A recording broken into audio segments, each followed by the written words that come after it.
ढोरो नारो शाख जी स्लिट न कढण खिलाफ आबादगारनि जो एहतजाज। ढोरो नारो शाख मां स्लिट न कढण ऐं पाणी जी खोट खिलाफ आबादगारनि ऐं हारियुनि पारां एहतजाज कयो वियो। आबादगारनि जो चवणु आहे त इरीगेशन अमलो शाख जी सफ़ाई लाइ तयारु न आहे, जंहिं सबबि शाख स्लिट सां भरिजी वई आहे ऐं पुछड़ी वारनि इलाइक़नि ताईं पाणी न पुॼी रहियो आहे। एहतजाजी मुज़ाहिरो ढोरो नारो वेझो गर्ल्स हाई स्कूल बाईपास मोरी ते कयो वियो, जिते आबादगारनि मीडिया सां ॻाल्हाईंदे ॿुधायो त इरीगेशन अमलो सफ़ाई लाइ बजट न हुजण जो जवाबु ॼाणाए रहियो आहे, जेकरे ज़मीनदारनि पंहिंजे हारियुनि खां बिना मुआवज़े जे शाख जी सफ़ाई करणु शुरू करे ॾिनी आहे।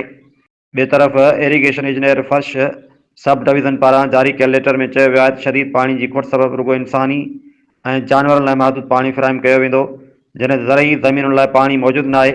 हिन लेटर बैदि आबादगारनि ऐं हारियुनि में बेचैनी पखिड़िजी वई आहे।